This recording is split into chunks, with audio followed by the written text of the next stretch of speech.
जय श्री हरि विष्णु। दोस्तों, श्रावण के शुक्ल पक्ष की एकादशी को श्रावण पुत्रदा एकादशी कहते हैं। यह व्रत भगवान विष्णु को समर्पित है।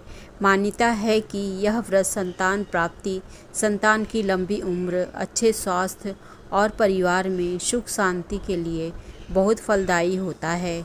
इस साल यह व्रत 2026 में 23 अगस्त को रखा जाएगा। निसंतान दंपतियों के लिए यह व्रत विशेष रूप से वरदान माना गया है। इस व्रत के प्रभाव से पूर्व जन्म के पाप और दोष नष्ट हो जाते हैं। व्रत का महात्म्य सुनने या पढ़ने से वाजपेयी यज्ञ के समान पुण्य मिलता है। उस दिन एकादशी व्रत की कथा अवश्य सुने। द्वापर युग के आरंभ में ही महेशमती नाम की एक नगरी थी। इन नगरी में महिजीत नाम का राजा राज करता था, जो बड़ा ही शांति एवं धर्म प्रिय था। लेकिन उसको कोई संतान नहीं थी, जिसके कारण वह काफ़ी परेशान रहता था। अपनी वृद्धावस्था आती देख राजा ने प्रजा के प्रतिनिधियों को बुलाया और उनको कहा कि हे प्रजाजनों, मेरे खजाने में किसी भी प्रकार का अन्याय या पाप द्वारा एकत्र किया हुआ धन नहीं है। न ही मैंने कभी देवी देवता और ब्राह्मणों का धन छीना है। किसी दूसरे की धरोहर भी मैंने नहीं ली। मैंने हमेशा प्रजा को अपने पुत्र के समान माना है। मैं अपराधियों को पुत्र तथा बांधों की तरह दंड देता रहा। कभी किसी से घृणा नहीं की, सबको समान माना है। सज्जनों की सदा पूजा करता हूँ। इस प्रकार धर्मयुक्त राज्य करते हुए भी मेरे पुत्र नहीं हैं, सो मैं अत्यंत दुख पा रहा हूँ। इसका क्या कारण है? राजा महिजीत की इस बात को विचारने के लिए मंत्री तथा प्रजा के प्रतिनिधि वन को गए। वहाँ बड़े बड़े ऋषि मुनियों के दर्शन किए। राजा की उत्तम कामना की पूर्ति के लिए किसी श्रेष्ठ तपस्वी मुनि को देखते फिरते रहे। एक आश्रम में उन्होंने एक अत्यंत वयोवृद्ध धर्म के ज्ञाता, बड़े तपस्वी, परमात्मा में मन लगाए हुए, निराहार, जितेंद्रिय, जितात्मा, जित क्रोध, सनातन धर्म के गुण तत्वों को जानने वाले, समस्त शास्त्रों के ज्ञाता महात्मा लोमश मुनि को देखा, जिनका कल्प के व्यतीत होने पर एक रोम गिरता था।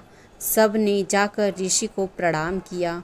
उन लोगों को देखकर मुनि ने पूछा कि आप लोग किस कारण से आए हैं? निसंदेह मैं आप लोगों का हित करूंगा। मेरा जन्म केवल दूसरों के उपकार के लिए हुआ है, इसमें संदेह मत करो। लोमश ऋषि के ऐसे वचन सुनकर सब लोग बोले, हे महर्षि, आप हमारी बात जानने में ब्रह्मा से भी अधिक समर्थ हैं, अतः आप हमारे इस संदेह को दूर कीजिए। महिष्मती पुरी का धर्मात्मा राजा महिजीत प्रजा का पुत्र के समान पालन करता है, फिर भी वह पुत्रहीन होने के कारण दुखी है।